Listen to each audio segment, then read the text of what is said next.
앞으로 이 세상이 아니라 그 다음에 올 세상을 생각하면 이 세상과 비교할 수 없는 그 영원한 세상이기에 우리는 신앙을 꽉 붙잡는 거지요.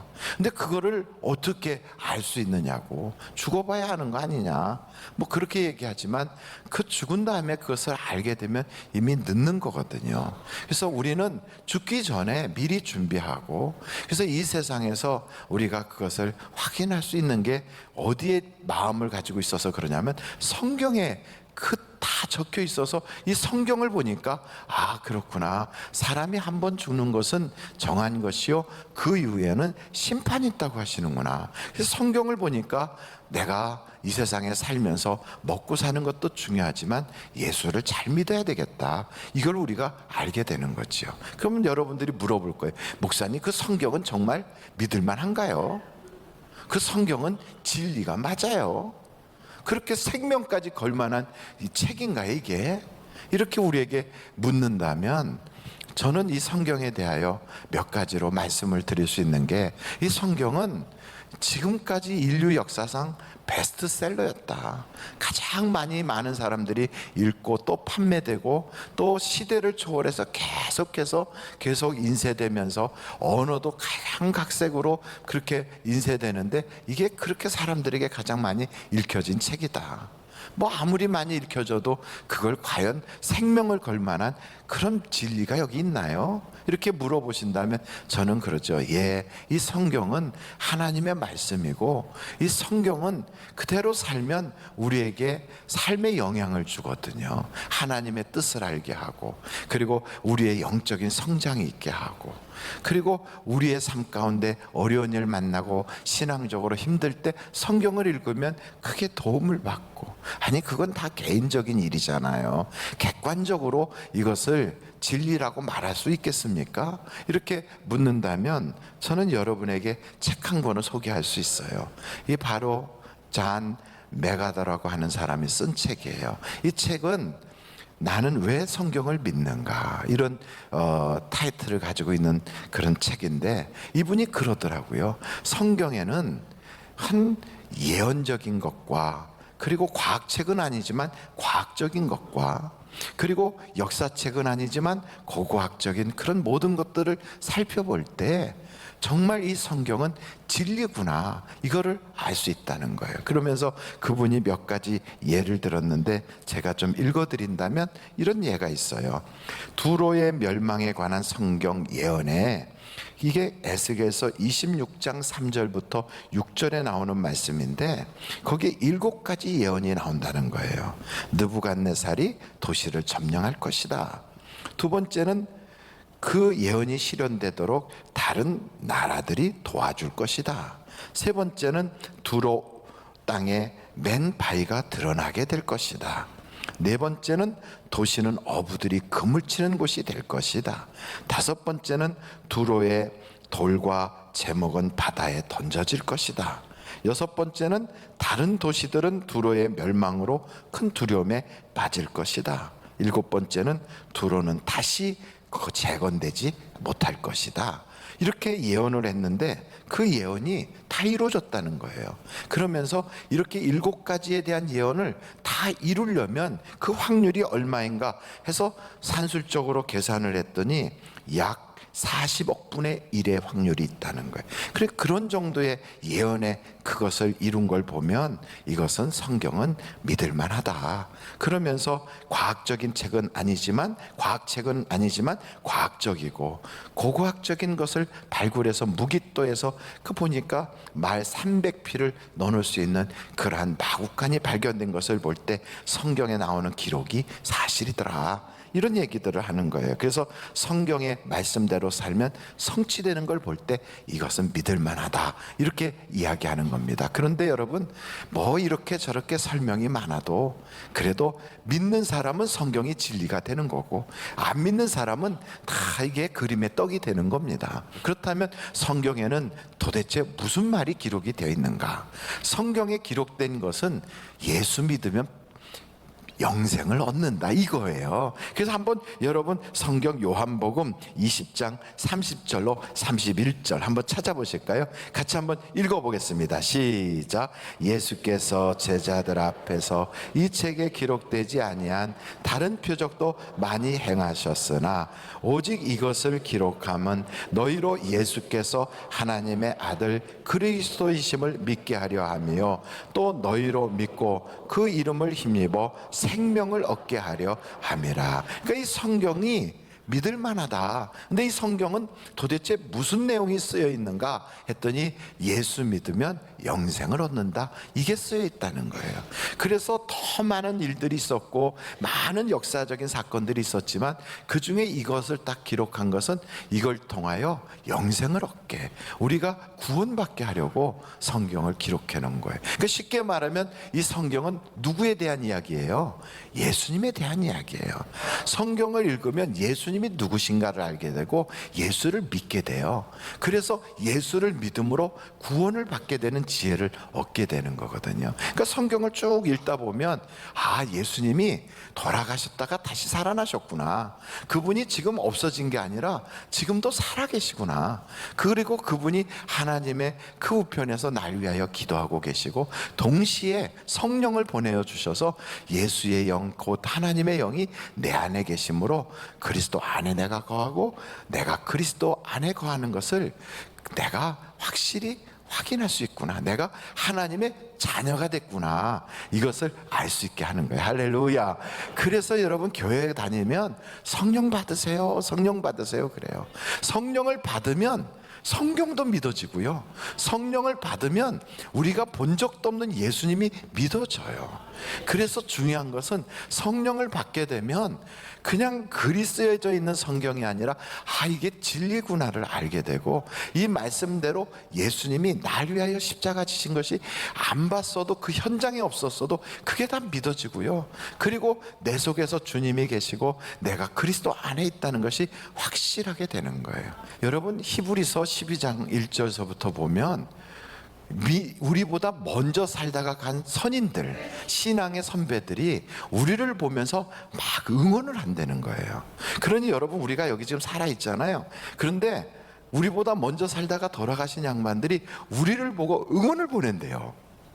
야, 영태가 잘 달려, 넘어지지 마, 얽매이고 무거운 죄 다 빨리 벗어버려, 그리고 너 힘들면 예수님만 바라봐, 막 이러면서 응원을 하는 거예요.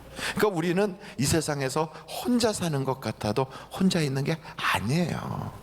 사람들이 아무도 나를 몰라준다. 그리고 이 세상에 나는 도와줄 사람도 없다.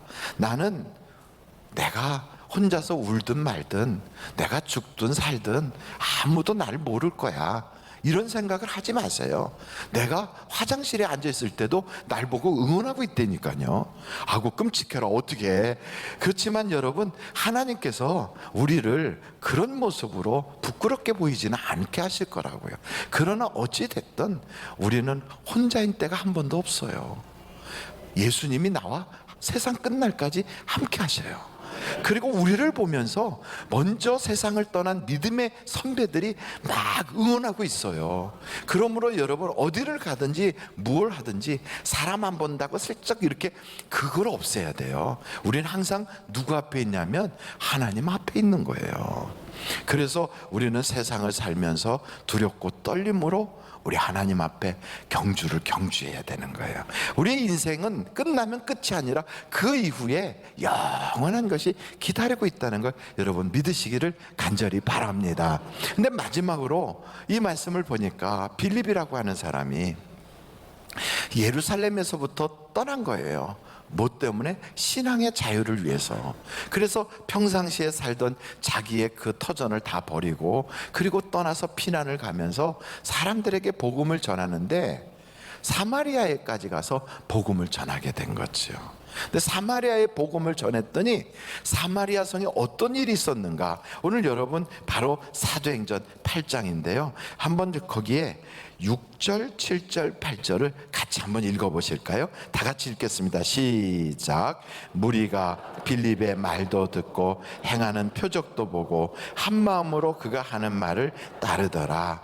많은 사람에게 붙었던 더러운 귀신들이 크게 소리를 지르며 나가고 또 많은 중풍병자와 못 걷는 사람이 나으니 그 성에 큰 기쁨이 있더라. 아멘. 그럼 뭐 귀신들이 붙었던 귀신들이 막 떠나가고 병이 낫고 하니까 막 엄청 큰 기쁨이 있었던 거지요. 하나님은 우리가 울보로 살기를 원하지 않아요. 하나님은 우리가 불행한 가운데 사는 것을 원하지 않아요. 우리는 하나님의 자녀잖아요. 그래서 우리는 기쁨 가운데 축제를 하듯이 잔치집 인생 살기를 원하거든요. 그러려면 뭐가 이루어져야 되냐면 하나님의 말씀이 우리에게 들어와서 내게 붙었던 이 더러운 그 귀신들을 다 떠나버려야 돼요. 우리가 생각할 때 아이고 예수 믿고 성령이 내게 와 계시는데 귀신이 붙어 있을까? 예. 성경에 보니까 베드로가 주는 그리스도시요 하나님의 아들이십니다. 그랬더니 예수님이 너는 정말 하나님에게 복받은 사람이다. 이것을 알게 한 건 하늘에 계신 내 아버지가 내게 알게 한 것이다. 내가 너를 음부의 권세를 이기게 하고 하늘의 문을 열 수 있는 천국의 열쇠를 줄게. 이렇게까지 말했던 그 베드로에게도 사단이 금방 틈타요. 그래서 나중에는 예수님 십자가 진다니까 하지 말라고 말리다가 사단아 내 뒤로 물러가라 하고 책망도 듣거든요. 그러니까 믿는 사람이라고 마귀가 가만두질 않아요. 막 공격하거든요. 어떻게 공격하느냐? 밀가부듯 하려고 공격해요. 그래서 마귀가 우리에게 공격하면 우리 인생이 참 정말 어렵다고요. 성경에 보니까 이 마귀를 리워야단이라고도 불러요. 뭐라고 부른다고요? 리워야단. 그 리워야단이 딱 버티고 있으니까 400년 동안이나 애굽에서 종살이하고 있었던 그 이스라엘 백성들이 그 건너가서 자유의 땅으로 혹은 하나님의 약속하신 적과 꿀이 흐르는 땅으로 가고 싶어도 고센 땅에서 고생 죽도록 하면서도 못 나가요. 왜냐하면 앞에 바다가 꽉 막혀 있고 그 앞에 영적으로 보이지 않는 그 어둠의 영이 그들을 꽉 막고 있으니까 못 나가는 거예요. 우리가 사업을 할 때도 우리 앞에 뭔가를 자꾸만 막히게 하고 사람 사이에도 오해가 생기게 하고 그래서 갈 길을 몰라서 방황하게 할 때 그 바다와 같이 홍해 바다가 출렁출렁하는 것처럼 우리 앞이 아득할 때 여러분 절망하지 마세요. 그럴지라도 하나님은 이미 그곳에 우리가 볼 수는 없지만 길을 이미 내놨다고요. 그 길을 내놨는 것을 마귀가 못 가게 탁 막고 있는데 그 마귀만 탁 제거하면 길이 열리는 거예요. 그 어떻게 목사가 그런 얘기를 막 하는가? 성경에 보니까 그게 나와 있거든요. 여러분 한번 시편 74편을 한번 보실까요? 시편 74편의 12절부터 한번 여러분 15절까지 한번 보실까요? 시편 74편 2절부터 같이 읽어보겠습니다. 시작. 하나님은 예로부터 나의 왕이시라. 사람에게 구원을 베푸셨나이다. 주께서 주의 능력으로 바다를 나누시고 물 가운데 용들의 머리를 깨뜨리셨으며 리워야단의 머리를 부수시고 그것을 사막에 사는 자에게 음식물로 주셨으며 주께서 바위를 쪼개어 큰 물을 내시며 주께서 늘 흐르는 강들을 마르게 하셨나이다. 그러니까 성경을 보니까 늘 흐르던 강 요단강도 마르게도 하시고 그리고 그 사막에 갔을 때 반석을 쳐서 물이 나게도 하시고 거기서 생활터전이 없는데도 만나와 메추라기가 내리게도 다 하시는데 그게 어떻게 돼서 그러느냐? 홍해에 딱 숨어있던 리워야단 이 마귀를 팍 부숴버리니까 이 모든 일이 한 번에 해결이 되더라는 거예요. 여러분 인생에 그 딱 붙어서 여러분을 괴롭히는 거 그거 잡아버려야 돼요. 오늘이 그 잡는 날이 되기를 간절히 바랍니다. 여러분 이사야서 27장을 한번 보실까요? 이사야 27장 1절서부터 보십시오. 같이 한번 읽어보실까요? 시작. 그날에 여호와께서 그의 견고하고 크고 강한 칼로 날랜 뱀 리오야단 곧 꼬불꼬불한 뱀 리오야단을 벌하시며 바다에 있는 용을 죽이시리라. 그 날에 너희는 아름다운 포도원을 두고 노래를 부를지어다. 그러니까 여러분의 인생에 리오야단 같은 요 막이 요게 딱 죽어 나자빠지니까 그때부터 여러분 포도원을 두고 노래를 하는 거예요. 사업장이 노래가 되고요, 가정이 노래가 불려지고 내 인생의 삶의 터전이 축제의 장소가 되는 거예요. 여러분 요걸 잡아버려야 되거든요. 사마리아 성에도 이 붙었던 것들이 떠나니까, 그러니까 사람들에게 큰 기쁨이 있었다는 거예요. 우리는 그래요. 아니 요것들이 어떻게 들어왔지? 그 들어오는 경로가 다 있더라고요. 요것들이 들어오는 경로에 대해서, 또 그것을 쫓아내는 방법에 대해서 물론 성경에 정확하게 나와 있지만 그 경험을 많이 한 사람이 쓴 책이 하나 있어요. 요런 책이에요. 요 책 이름이 가정의 축복을 위한 선한 싸움을 싸워라 라고 하는 책이에요. 요런 건 적어놨다가 나중에 사도 돼요. 너무 책값이 비싸서 못 사겠다 이런 분은 우리 도서관에 가서 보셔도 되는데 7,000원이에요. 그 목사님이 쓰셨어요? 아니, 제가 안 썼어요. 프랭크 하몬드라고 하는 사람이 썼는데, 이 마귀가 이것들이 어떻게 들어오냐면 첫째는 죄를 틈타서 들어온대요. 그러니까 그 죄가 우리에게 있으면 그걸 틈타서 싹 들어오는 거예요. 그래서 여러분 그 마귀를 쫓아내려면 먼저 죄를 회개해야 되고요, 예수의 그 피로, 보혈의 피로 죄가 다 씻김 받아야 돼요. 그래서 하나님께 우리의 죄를 고백하는 순간 눈에는 보이지 않아도 순식간에 예수의 그 피가 나를 하얗게 깨끗하게 씻어주시는데, 그러고 나면 죄가 사라지는 순간 마귀가 그냥 기절초풍하고 떠나가게 되어 있어요. 할렐루야. 두 번째는 여러분의 삶의 환경을 통하여 들어온대요. 삶의 환경을 통하여 이것들이 싹 들어오는데, 어렸을 때 뭐 부모님이 알코올 중독이 있었다거나 어머님이 심한 욕을 하거나 아니면 막 구타를 어렵게 당하거나 엮이는 가정에서 살거나, 그럼 환경 속에서 직장 생활하는데 상사가 아주 꼴통이거나 그래가지고 막 여러분을 조금 막 이러면 그 환경 속에서 자기도 모르게 분노가 올라오고 또 마음속에서 막 안 좋은 생각이 들면서 그런 환경을 통하여 마귀가 딱 틈을 탄대요. 근데 여러분 이런 것은 예수님께 기도하고 주님의 그 보혈로, 십자가의 보혈로 싹 씻겨지는 순간 여러분 마귀는 떠나가게 되어 있거든요. 그래서 오늘 여러분 예수의 피가 능력 있다는 걸 믿으시길 바라요. 어떤 사람은 또 마귀가 유전병을 통하여 여러분에게 역사할 때도 있어요. 여러분 어떤 집안은 당뇨 혹은 혈압, 암병 혹은 정신질환, 우울증 뭐 혹은 자꾸만 남자가 좀 일찍 먼저 죽어 나자빠지는 그 집안의 남자가 조기 사망하는 거, 이런 저주가 임하는 그런 집안도 있을 거예요. 근데 여러분 기억하십시오. 그런 모든 저주는 누가 다 담당해 주셨어요? 예수님이 담당해 주셨어요. 근데 마귀는 우리를 속이는 거예요. 너의 집안에는 이런 게 있어. 너는 그래서 너는 이렇게 될 거야. 그러면서 우리를 마귀가 자꾸 속여요. 여러분 마귀는 속이는 자니까 속지 마세요. 무슨 소리야? 예수님이 십자가를 지심으로 그 모든 저주를 담당해 주셨어.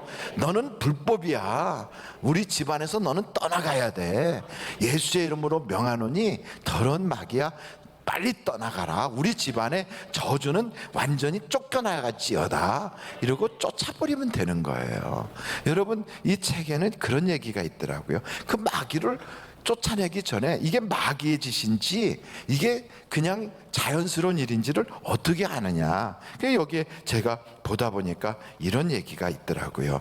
감정적인 문제들이나 또 정신적 문제들이나 언어상의 문제들을 보면 이게 마귀가 장난하는구나를 얼핏 알 수 있다는 거예요. 여러분 병 들었다고 다 마귀가 한 건 아니거든요. 사람과 사이에서도 몽땅 이게 마귀 짓이다 이러면 안 돼요. 그렇지만 감정적으로 갑자기 막 분노가 막 물 끓듯이 올라오고 막 증오심이 생기고, 여기 보니까 공포가 되고, 그리고 멀쩡히 사랑하던 사람이 막 미워지고, 그리고 자기 연민에 빠지고 우울증이 생기고 질투심이 막 불같이 일어나고, 그래갖고 막 의처증, 의부증으로 막 씩씩거리고, 그리고 염려 걱정이 생기고 열등감, 불안감들이 생긴다. 이런 거는 마귀가 지금 장난하고 있구나를 알 수 있다는 거예요. 그럴 때는 거기에 속지 말고 예수의 이름으로 명하노니 마귀야 떠나가라. 그러면 그것들이 갑자기 싹 떠나는 순간 내 마음속에 그런 감정적인 문제들이 싹 해결이 된다는 거예요. 어떤 사람은 정신적 문제들이 있어요. 정신적인 고통, 막 공황장애, 정신지체, 그리고 뭘 결정을 못 해가지고 막 이렇게 초조하게 막 쫓기듯 하는 거, 그리고 자꾸만 안 좋은 것과 자꾸 타협하는 거, 그리고 혼란하고 의심이 생기고 자꾸 자기를 합리화하고 기억을 자꾸 못해, 갑자기 멀쩡했던 거 확 잊어버려, 기억 상실증 되는 이런 정신적 혼란이 빠졌을 때, 그게 모두 다는 아니지만 귀신이 할 수도 있대요. 그때 예수의 이름으로 이런 나에게 이런 효과를 나타내고 있는 더러운 귀신아 떠나가라. 그러면 갑자기 싹 정신적인 문제들이 해결이 된다는 거예요. 이제 그런 것을 용납하지 마세요. 예수의 이름으로 귀신아 떠나가라, 이렇게 하는 거예요. 한번 여러분 같이 해보실까요? 다 같이 시작. 예수의 이름으로 귀신아 떠나가라. 이렇게 말하면 더 좋아. 예수의 이름으로 명하노니 내 머리에 두통을 막 일으켜서 견딜 수 없게 하는 더러운 귀신아 떠나가라. 우리 남편의 입에 딱 붙어가지고 막 입이 독사같이 돼가지고 악담을 퍼붓는 그 더러운 귀신아 떠나가라. 근데 여러분 그런 거 할 때 부부싸움 하고 있는데 저 더러운 입에서 귀신아 떠나, 그러면요 그 싸움이 더 막 거기다가 불난 데다 기름 붓는 게 돼요. 근데 그럴 때는 속으로 그러면서 하나님 내 가정에 평화가 오게 하시고 마귀가 떠나가고 주의 성령이 임하게 해주세요. 이러면 갑자기 그렇게 격동하던 마음이 내가 왜 격동이 됐을까? 내가 왜 이렇게 흥분해? 이러면서 정신이 들어와요. 그러니까 여러분들이 이런 귀신을 그냥 두면 안 돼요. 중독증도 있잖아요. 알코올 중독, 니코틴 중독, 마약 중독, 약물 중독, 막 카페인 중독, 탄수화물 중독, 설탕 중독, 소금 중독, 별 중독이 다 있어요. 그리고 성적인 문제들도 있어요. 변태, 정욕, 자위행위, 그리고 공상적인 성경험, 호색, 간음, 그리고 근친상간, 흥분제 사용, 매춘, 이런 것들도 다 더러운 귀신이 그런 짓을 하는 거예요. 그리고 육체적인 질병 중에서도 이런 것들이 있다고요. 다는 아니지만, 그래서 여러분 마귀를 쫓아내야 돼요. 어떻게 쫓아내느냐? 쫓아낼 때는 첫째 가장 중요한 게 겸손하게 하나님께 기도해야 돼요. 그리고 주님을 의지해야 돼요. 그리고 예수의 이름으로 분명히 나간다는 걸 믿어야 돼요. 그러니까 여러분 제가 이 책의 일부분만 딱 인용한 것 뿐인데도 들어보니까 야, 나 저 책 사야 되겠다 이런 생각 들지요? 여러분 제가 지금 책 선전하기 위해서 그저 서적 판매원으로 온 건 아니에요. 그러나 저는 우리 교인들이 행복하길 원하는 거예요. 마귀에게 속지 마십시오. 하나님은 여러분에게 큰 기쁨을 주시고 여러분의 인생이 잔치집 인생 되기를 원하고 계시다고요. 그래서 여러분의 인생에 장난하던 것을 그냥 두면 요것들이 막 파고 들어와요. 틈탄다고요. 그래서 간간히 나에게 나도 모르게 이렇게 지배당했던 것에서 완전히 해방돼서 이제는 여러분이 잔치집 인생으로 살아가시는 복받은 여러분들이 다 되시기를 예수님의 이름으로 축원합니다.